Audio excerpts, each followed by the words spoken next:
সম বেতা যুযুৎসব মামকা পাণ্ডবৈশ্বব কিম পূৰ্বত সঞ্জয় হৰি ৰাম ৰাম ৰাম। তোমাৰ নামটো? নমস্কাৰ, মোৰ নাম শ্ৰী মাধৱজ্যোতি বৰুৱা।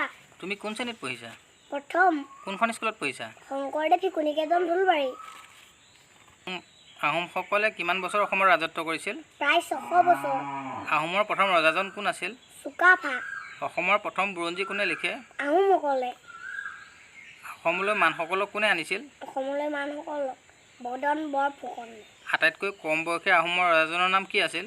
চুলিকফা বা ল'ৰা ৰজা। কোচ বংশৰ শ্ৰেষ্ঠ ৰজাজনৰ নাম কি আছিল? শ্ৰেষ্ঠ ৰজাজনৰ নাম নৰনাৰায়ণ। শৰাঘাট ৰণ কাৰ দিনত হৈছিল? চক্ৰধ্বজ সিংহৰ দিনত।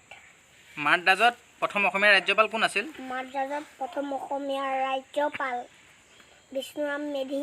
প্ৰথম অসমীয়া বেৰিষ্টাৰ কোন? আনন্দৰাম বৰুৱা। মহিলা মুখ্যমন্ত্ৰী কোন আছিল?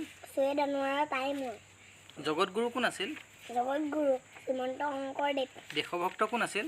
দেশভক্ত তৰুণৰাম ফুকন। কৰ্মবীৰ কোন? নবীন চন্দ্ৰ বৰদলৈ। লোকপ্ৰিয় কোন? গোপীনাথ বৰদলৈ। দেশপ্ৰাণ কোন? লক্ষীধৰ শৰ্মা। অম্বিকাগিৰি ৰায়চৌধুৰী। অগ্নিকবি কোন? অগ্নিকবি অন্ত ভট্টাচাৰ্য। বিহগী কবি কোন? ৰঘুনাথ চৌধুৰী। বাগ্মী বৰ কোন? বাগ্মী বৰ নীলমণি ফুকন। ৰূপকৰ কোন? লোকৰ জ্যোতিপ্ৰসাদ আগৰৱালা। কলাগুৰু কোন? বিষ্ণুপ্ৰসাদ ৰাভা। ভাঙনি কোঁৱৰ কোন? আনন্দ চন্দ্ৰ আগৰৱালা। নটসূৰ্য কোন? ফণী শৰ্মা। উপন্যাস শৰ্মাত কোন? উপন্যাস সম্ৰাট দিগান্ত বৰদলৈ। সাহিত্যাচাৰ্য? অতুল চন্দ্ৰ হাজৰিকা। অসমীয়া সাহিত্য সাংস্কৃতিক প্ৰাণপুৰুষ কোন? জগতগুৰু শ্ৰীমন্ত শংকৰদেৱ। শ্ৰীমন্ত শংকৰদেৱ বিৰচিত পুথিখনৰ নাম কি? চিতন ঘোষা। প্ৰথম অসমীয়া গদ্য লেখক কোন? গদ্য লেখক ভট্টদেৱ। বৰ্তমান ৰাষ্ট্ৰসংঘৰ মহাসচিব কোন? Ben Ki Moon. স্নায়ুতন্ত্ৰৰ মূল কি? মগজু। মগজু ক'ত থাকে? মূৰৰ লাওফুলাৰ ভিতৰত। আমাৰ পঞ্চ ইন্দ্ৰিয়কেইটা জানানে? চকু কাণ নাক চালিভা। উশাহ লওঁতে কোনটো অংগই নিয়ন্ত্ৰণ কৰে? হাওঁফাওঁ। উশাহত আমি কি গেছ লওঁ? কি গেছ লওঁ? অক্সিজেন। নিশাহত আমি কি গেছ এৰি দিওঁ? কাৰ্বন ডাই অক্সাইড। মানুহৰ শৰীৰত কিমানডাল হাড় থাকে? 200 ডাল। মেলেৰিয়া ৰোগ কিহে বিয়পায়? মাইকী এনিপ্লিছ মহে। মেলেৰিয়া ৰোগৰ ঔষধ কি? মেলেৰিয়া ৰোগৰ ঔষধ ক্লৰকুইন। বসন্ত ৰোগৰ প্ৰতিষেধক কি? বসন্ত ৰোগৰ প্ৰতিষেধক চিতা। যক্ষ্মা ৰোগৰ প্ৰতিষেধক কি? BCG বেজী।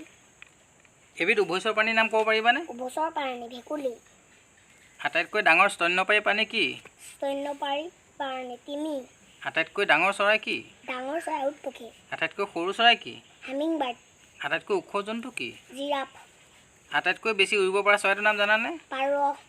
আটাইতকৈ বেছি ওখ উৰিব পৰা চৰাইটোৰ নাম কি? ওখ দিব পৰা চৰাই ঈগল। আটাইতকৈ বুদ্ধিয়ক জন্তু কি? চিম্পাঞ্জী। আটাইতকৈ দীৰ্ঘজীৱী প্ৰাণী কি? দীৰ্ঘজীৱী প্ৰাণী। আটাইতকৈ দীৰ্ঘজীৱী প্ৰাণী কি? তিমি কাছ। আটাইতকৈ বেছি খাদ্য খোৱা জন্তু কি? খাদ্য খোৱা জন্তু হাতী। আটাইতকৈ হিংস্ৰ জন্তু? বাঘ। কোন জন্তুৰ মাত নাই? জিৰাফৰ।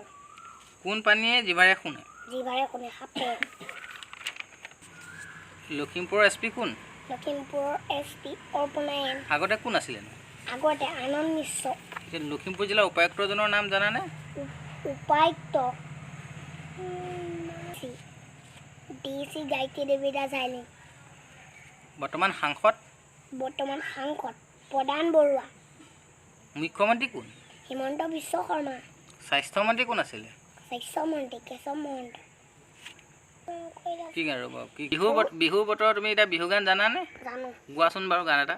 ফুলিল নাহৰ ফুলিল তগৰ ফুলিল নাহৰ ফুলিল তগৰ ফুল খৰিকা যায় বাজিল চাপৰ মূৰে দুন তই শুনিছ নাই তোৰ লাজুক চাৱনি এ বুকুৰে ধপধপনি চিলি মিলি সপোনত নালাগে ছায়ামণি বিহুৱা ডেকাৰে ভাৱনা মনৰে তোৰে ভাৱনা ঐ নাম চেং তই নাম চেং তই বসন্তৰ উতৰা তই নাম চেং তই বসন্তৰ উতৰা তই নাম চেং তই বসন্তৰ তৰা বালে ধপধপনি আই বিহুলে। লৈ ফুৰে কেংগেৰুৱে কোন চৰাই উৰিব নোৱাৰে? উৰিব নোৱাৰে উট পক্ষী।